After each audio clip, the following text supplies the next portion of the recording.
In a shocking and heartbreaking incident, a young Ukrainian woman's life was brutally taken aboard a Charlotte light rail, sparking a national debate on justice, public safety, and accountability. But here's where it gets controversial. Former President Donald Trump has vehemently demanded the death penalty for the suspect, Decarlos Brown Jr., labeling him an animal and insisting on a swift trial. There can be no other option. Trump declared in a fiery social media post, igniting a firestorm of opinions. And this is the part most people miss. The victim, 23-year-old Iryna Zarutska, had fled Ukraine in search of peace and safety, only to meet a tragic end in a place she hoped would be her sanctuary. Zarutska, who had been living in a bomb shelter in Ukraine before relocating to the U.S., was on her way home from work at a local pizzeria when the unthinkable happened. According to an affidavit obtained by ABC News, she boarded the Lynx Blue Line train and sat in an aisle seat directly in front of Brown, who was wearing an orange sweatshirt. Just 4.5 minutes into the ride, Brown pulled out a knife, unfolded it, paused, and then struck Zarutska 3 times, leaving her dead at the scene. Witnesses quickly alerted authorities, leading to Brown's arrest on August 22. U.S.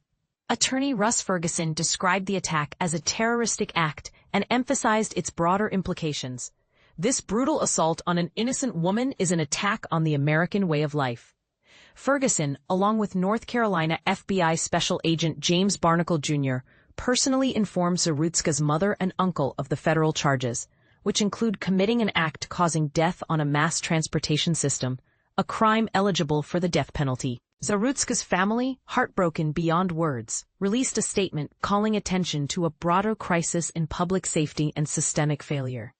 They poignantly noted, "Iryna came here to find peace and safety, and instead her life was stolen from her in the most horrific way. No family should have to go through this." Her loved ones became alarmed when she failed to arrive home at the expected time, her phone still showing her location at the train station.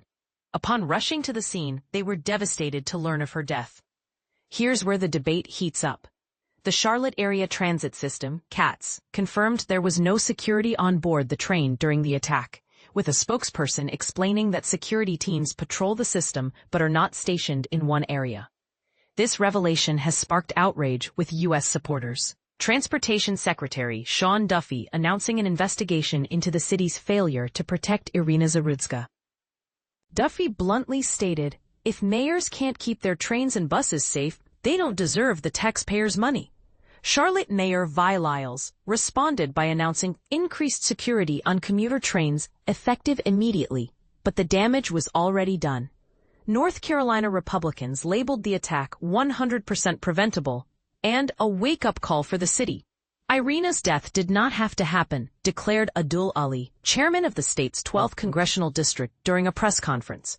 Brown, 34, has a lengthy criminal record, including charges of larceny, breaking and entering, and a 5-year prison sentence for robbery with a dangerous weapon starting in 2015. He had been arrested 14 times prior to this incident, including once in January, yet remained free leading up to the attack.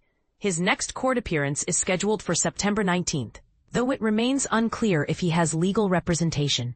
Zarutska's family is demanding a full investigation into the circumstances surrounding her death, stating, "This could have been anyone riding the light rail that night.